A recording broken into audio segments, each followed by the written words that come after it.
Hey everyone, welcome back to the channel. Today we're diving into a story that's both heartbreaking and eye-opening.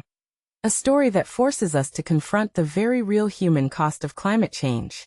We're talking about Tuvalu, a tiny Pacific nation that's literally on the brink of disappearing. But this isn't just about rising sea levels. It's about a culture, a way of life, and the impossible choices people are being forced to make. So, let's get into it. First off, Tuvalu is this beautiful, remote place, 9 tiny islands, 11,000 people, and a lifestyle that's deeply connected to the ocean. I mean, think about it. Waking up to the ocean every day, swimming, fishing, cooking traditional food, and living in a community where culture and family are everything. Poeva and Akesa, 2 sisters from Tuvalu, describe it as beautiful. And it's easy to see why. But here's the thing. This paradise is under siege. Tuvalu's highest point is just 4.5 meters above sea level. Let that sink in. With rising sea levels and extreme weather, their homes are flooding, their crops are dying, and their land is eroding. It's not just a future threat, it's happening right now. What makes this really interesting is how climate change isn't just an environmental issue, it's a cultural one. Tuvaluans are being forced to leave their homeland, and with that comes the fear of losing their identity. Pastor Poeva, who moved to Australia, puts it perfectly. Culture is life. For Tuvaluans, their traditions, language, and way of life are inseparable from who they are. But when you're uprooted and placed in a completely different world, how do you hold on to that?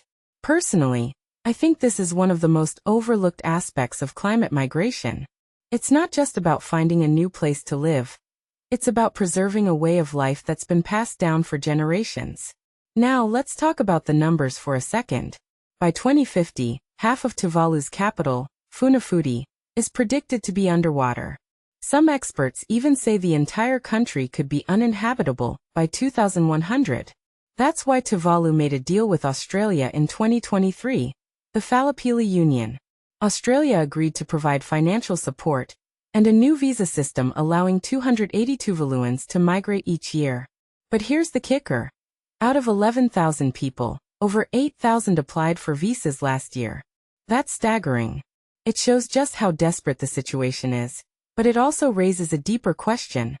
What happens to those who can't or won't leave? Akesa mentions that some of her friends are staying behind because they can't bear to leave their grandparents. It's a heartbreaking choice no one should have to make. From my perspective, this story highlights the stark inequality of climate change. Tuvalu has contributed almost nothing to global emissions, yet they're paying the highest price. Meanwhile, countries like Australia, which have historically emitted far more, are now being asked to step up. But is it enough? I mean, 280 visas a year is a drop in the ocean when you consider the scale of the problem. And even for those who do migrate, like Poeva and Akesa, it's not a smooth transition. They're dealing with culture shock, language barriers, and the constant fear of losing their identity. Poeva says they're determined to keep their culture alive at home. But how sustainable is that in the long run? One thing that immediately stands out is the resilience of the Tuvaluan people. Despite everything, they're fighting to preserve their way of life. Pastor Poeva talks about how they're trying to recreate communal spaces in Australia, but it's not the same. Kids are growing up in a different world, absorbing new influences, and there's only so much you can do to hold on to the past. This raises a deeper question. Can a culture survive when it's uprooted from its homeland? Personally, I think it can, but it requires a level of intentionality and support that's often lacking. If you take a step back and think about it, Tuvalu's story is a microcosm of a much larger global crisis.